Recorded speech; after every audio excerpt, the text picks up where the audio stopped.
waxyaalaha yar yar oo hadda inta badan guryaha ay ku dumaan way caawi waayay xilli hore gurigiisa imaan waayay waxyaalahaas oo kale waxaan arkaa ninku hadaa aragtid oo xilli hore gurigiisa uusan imaanaynin aduu inta shaawar ugu dambeeyay qaatid timahaaga fuuleysatid baraafuun iyo catir isku jibisid qolkaaga haystid bijaama gaystid saan u seexo marka uu yimaado aragtid waxa ku jira walaal hurdo macaana iyo socda shanqartiga yaray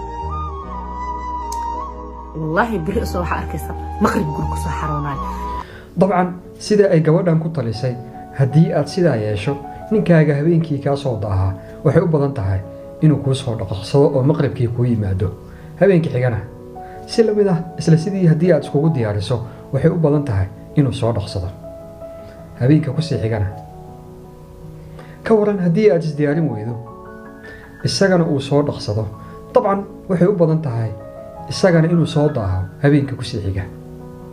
marka ay xaaladda halkaa marayso waxa adiga iyo lamaanaha idinka dhexeeya waa transaction wax isdhaafsi isii aan ku siiye transactionka wuxuu ka dhacaa businesska ama dadka uu ganacsiga ka dhexeeyo laakiin dad isguursaday oo nolol ka dhexayso kama suurtoodo kaliya wuxuu kusii hogaamiyaa kala tag haddii aad taladan qaadato micnaheedu waxay tahay waxaa la dhibaatoonaysaa waxa lagu magacaabo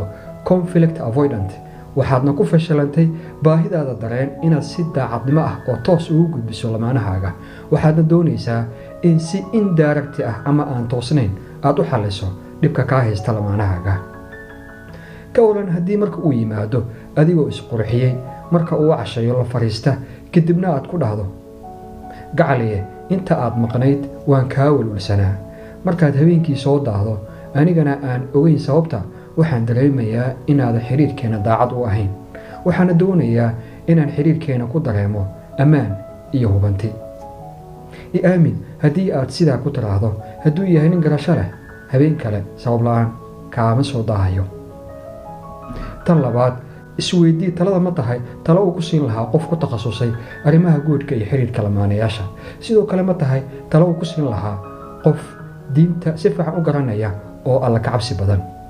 ugu dambayntii talo hooyada ama aabbaha midkood uu ku siin lahaa ma tahay taladani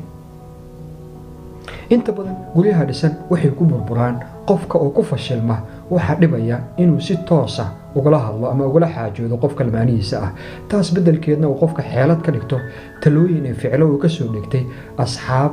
qaraabo iyo baraha bulshada